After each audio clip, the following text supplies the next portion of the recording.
I'm here today with Sean Folkson. He is the founder and CEO of Nightfood. How are you doing today, Sean? Great, Chris. How are you? I'm doing wonderful. I'm going to have to tell you, man, you've got probably the most appetizing background I've had of anybody on a show today. So I'm excited to get this conversation started. Yeah, we've just got the ice cream in the background. Now we've got to get the Nightfood cookies in the background. So hopefully, next time we're on, we'll have cookies and hopefully, depending on when that is, we'll also have Nightfood chips and ice cream sandwiches and candy and all that other stuff. So it's going to get better and better. You got me. Okay, Sean. So let's get started here then. So first of all, Sean, tell us a little bit about you, how you got here, and then we'll get into telling us about what Nightfood is. Yeah, so I'm the two are really tied together. So I'll tell you the story as it kind of relates. So I'm a lifetime nighttime snacker. I know a lot of people out there do snack at night, and for me, you're in your 20s, you don't really care. You just eat whatever, whenever, and you feel like you're going to live forever and always be, in great shape and all that stuff. And, as I got older and I started trying to make healthier choices, I found that it was really much easier during the day. And at night, it was difficult to stay on track. And it just got me thinking, what's going on here? Why is it easier for me during the day? When I do at night want to kind of indulge a little bit more, what should I be having? What should I be avoiding? And what we discovered is, this was a problem for a lot of people. I would talk to friends, family, and it wasn't just me. This wasn't a Sean problem. This was a people problem. Right. And so, I was doing research, and there was a lot of consensus out there from the experts about, hey, if you're going to snack at night, you should have more of this, have less of that, avoid this, include that.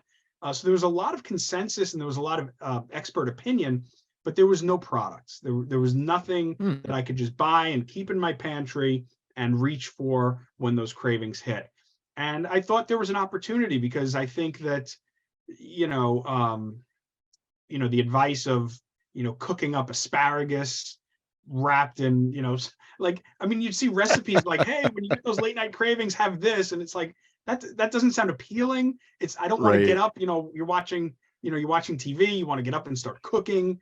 And that's part of the reason, behaviorally, that's part of the reason, Chris, that people do make these unhealthy, easy choices. They're reaching for packaged foods because it's fast and easy, and you could do it during a commercial break, or now, you just hit pause and come right back, and you don't lose the thread. So I discovered that there was this opportunity there, to solve this problem for myself, but also for a lot of people. Most people that are snacking. So all the research and all the stuff I have now, I'm able to reel off these statistics and the research and experts that didn't exist when I made this decision. I made this decision on my gut. I made this decision on the belief that this was a problem for a lot of people. So, but now we know people are snacking at night. We know most people snack at night. We know the most popular choices are cookies, chips, candy, ice cream. We know why this happens. We know that willpower is weaker at night. And we know that what you eat at night is going to impact your sleep for better or for worse. And that's the most important thing. So why are we on a hospitality podcast is that we've created Nightfood. Our snacks are formulated to not just be healthier. There's a lot of healthier snacks out there, but our snacks are formulated to not just be healthier, but to be sleep friendly. And that means something very specific, which I'm sure, we'll talk about.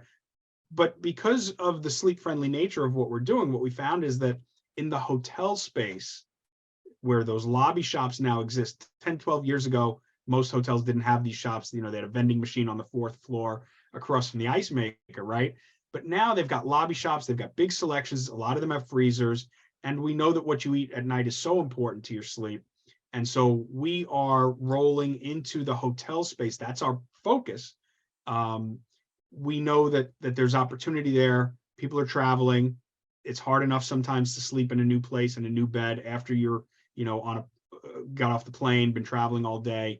And so we want to be in a place where when people walk into that lobby shop at night, people have something that they can reach for, that they can feel a lot better about than the other stuff that's typically in there. We know hotels have invested a fortune in helping people sleep better through upgraded beds, linens, pillows, blackout curtains, white noise machines.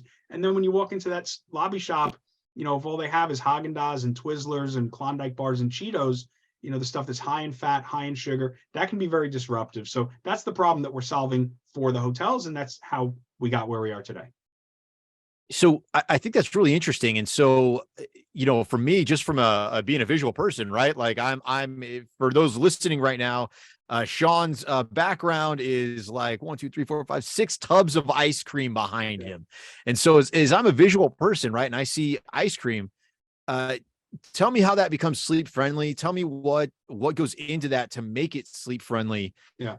Versus the Haagen-Dazs, right, which Sure. is right there. Yeah. So we start with the premise. So we're not a sleep aid. We're not intending to market to people that are insomniacs or people that have trouble sleeping.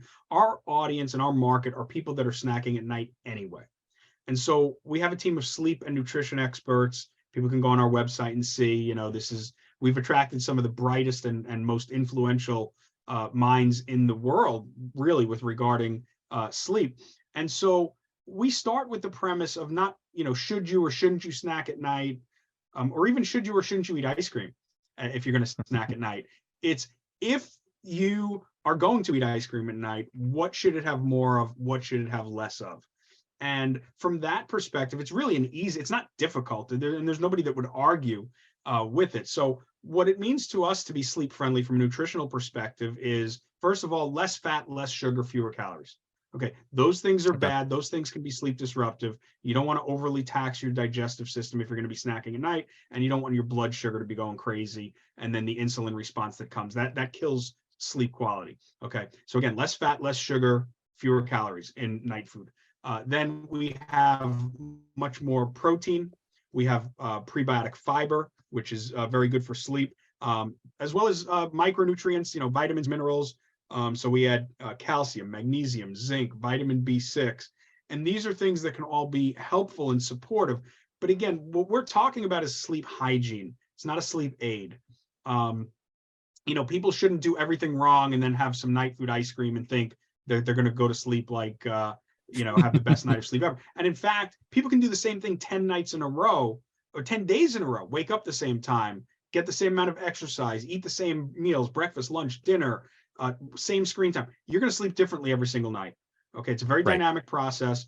We are trying to take care of one variable, which is nutrition, and specifically that nighttime snack occasion. Those cravings hit, people get out of control. They do a lot of damage. We're trying to do that damage control and give people sleep-friendly options so that they can feel better about the choices that they made, which is the input, and also hopefully sleep better than they would have had they had the same amount of Haagen-Dazs, and that is the output as well. Well, I think you brought up a couple of really interesting points here, Sean. So, first of all, hotels do invest a massive amount of money in the sleep experience, right? And, whether you're a 5-star hotel or you are a roadside inn, you're doesn't matter. Everybody had to invest in the several $100 to $1,000 mattresses. You had to invest in the multiple types of pillows, the down comforters. I mean, it gets expensive, right? And so for a hotel that is so heavily invested in the sleep experience, you're saying, okay, invest in the sleep experience by also investing in the snacking experience, right? And I think one of the interesting things for me, at least, is that the pandemic actually forced one other thing, which is a lot of these places, there's nothing open. So if I'm getting in after like 9 o'clock at night, and that has nothing to do with snacking, not only am I an avid snacker, but I also like to just eat food, right? Like I need to eat. So you're also solving for another issue for a lot of the hotels, which is the fact that there aren't a ton of options out there. So in your mind, walk me through where you fit in this space and what you're replacing within this space, or where and where you'd like to see this go. Yeah. And so you mentioned something interesting. You said that hotels have invested in the mattresses and the beds and the pillows and the blackout curtains and all that stuff. And the thing about what we're doing is it's not really an investment. There's no capital expenditure required. You don't need to throw out any useful assets, right? When you swap out those beds in all those hotels because you want to upgrade them, you're disposing of useful assets. It's a project, right? what we're talking about is, look, almost every hotel these days has that lobby shop, right? Not all of them have freezers, but most of them do at this point, and the lobby shop is there. And so, what we're talking about is, next to the Haagen-Dazs in the freezer, have the Nightfood ice cream pints. Next to the Chips Ahoy and the Oreos, have the Nightfood cookies. We're not expecting the hotels to stop selling those brands that people know and people end up reaching for at night. I don't think the hotels have to go that far, but I do think the hotels should be offering people a choice, so that when that person does get that motivation or the craving and they go into that shop, that they do have that choice. And what we found is, the sales data that we have is really strong. We're not running any ads, we're not doing price discounts. In that lobby shop, our average price is higher than Haagen-Dazs. But what we found is that the point of sale data that we're seeing from Impulsify, which is an industry provider that helps hotels manage and optimize their lobby shop revenue and profit and customer service experience. We're in about 30 hotels already that have Impulsify data where there's only 2 brands of pints, Nightfood and Haagen-Dazs. And in those hotels, we sell about 39% of the total pint volume. So, call it 40%, that's really a lot of ice cream percentage-wise that people are going for a brand that they've never heard of. We don't have, Haagen-Dazs has been around, 60 years. Everybody knows it, very familiar. And so we're selling at a slightly higher price. And what that tells us is that in that moment when people are walking into that shop, and they see the opportunity to make that sleep-friendly choice, knowing nothing else other than what they're seeing on our container, that enough people are motivated to do that. So for the hotel, you asked about that investment. We think, it's maybe they have 3 flavors of Haagen-Dazs and they can go to 2 and add a flavor of Nightfood, or it's not something that we necessarily need to replace, and it's not a significant cash outlay because you're stocking that store every week or 2 anyway. Just put the Nightfood in. But ultimately, what we expect is that, I teased at the beginning about chips and ice cream sandwiches and candy. We want, when somebody goes into that hotel shop, whatever snack format they're craving at that moment, we want to have a sleep-friendly version right alongside the legacy brands that are the most popular. So again, Haagen-Dazs pints are there. There's the Nightfood pints right next to it. Klondike bar is there. There's the Nightfood ice cream sandwich right next to it. Chips Ahoy, Nightfood cookies, so on and so forth. The Pringles, Nightfood chips. Because really, the people coming in there, they're not customers, they're guests. And as a hotel, you want to provide for your guests and treat them like guests and provide what they want. And I would argue that a lot of people would prefer to make a less bad choice in that moment. And that's really what we're doing. We're giving them an out.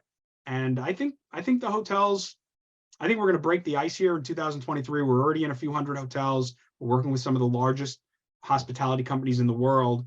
And I think that, people are going to start to see us in more and more properties. And honestly, that's going to put a little pressure on the hotels that don't yet have sleep-friendly options. And why don't you have a sleep-friendly option for your guests?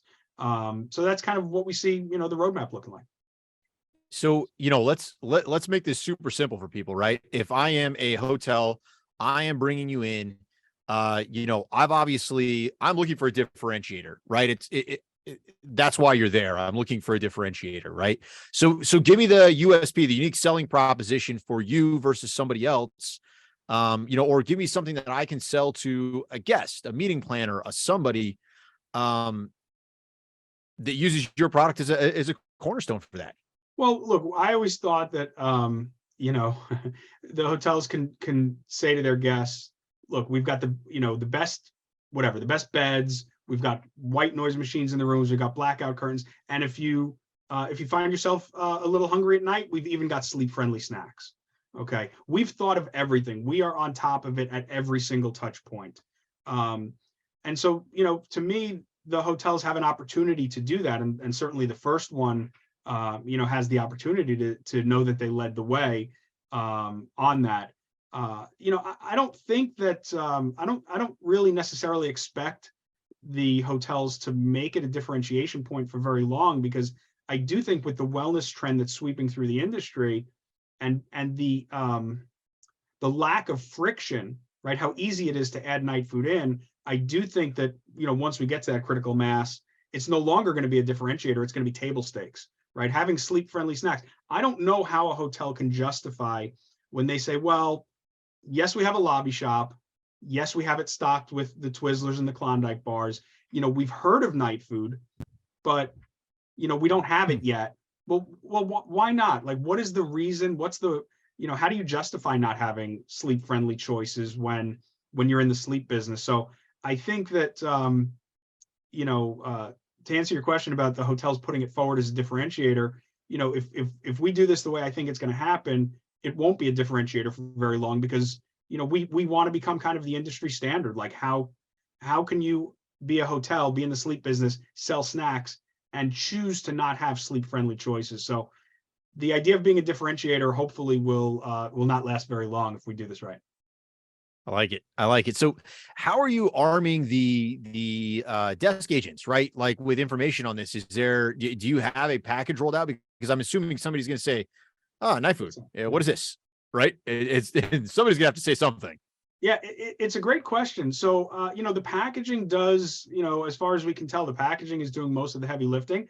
I Okay. know that not everybody is going to fully understand just from the package. I'm sure there's going to be people who think there must be sleep aids or drugs or melatonin in there. There's other people that just may not get it. You know, we have in the past, when we had a test rolling out, we did present to the desk reps and the desk agents, like you said, kind of a one-page sheet that highlighted what night food was about. But we don't think that that's really a factor in terms of guests picking it up and adopting this as their choice. I don't know that we could hope to get all the desk agents up to speed, and that the people, the guests are asking the agents, oh, what's this? I don't know how much of that is going on. I'm sure there's some, and it would help, but really our goal is to just be there, let the packaging do the heavy lifting for us. Obviously, I'm sure there's people standing around in that lobby, on their phone, going to nightfood.com and trying to figure out what's going on if they can't get it from the package. But we think the packaging does a pretty good job. And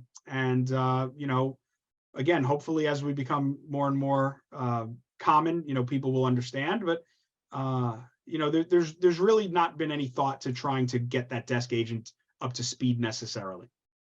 Well, I think that's great, because I think if I'm listening to this as a general manager, I'm thinking, is this going to cause more work for me to put this in here? Because is somebody going to be asking about it? Right. I think that's great that the package you find does most of the heavy lifting, because, obviously everybody's trying to reduce labor. Everybody's trying to create a better experience. And those two very rarely find each other, at least as often as we'd like them to. So I think it's very smart on your part. Yeah, we're not relying on anybody to try to sell this. The packaging, the cravings, the cravings will get the person into the shop. They're naturally going to look where they're going to look. And if we're sitting next to that Haagen-Dazs, if we're sitting next to those Chips Ahoy cookies, enough people will get it, and therefore they'll go for it. I think that's all. In my opinion, the hotel looks like a hero, Chris. Even for people who buy the Chips Ahoy or buy the Haagen-Dazs, they'll be like, wow, these guys think that's a nice touch. I'm not going to try it. I'm not going to have it today, right? I know Haagen-Dazs. I love Haagen-Dazs. I'm not going to have it today, but wow, isn't that cool? Like brownie points, right?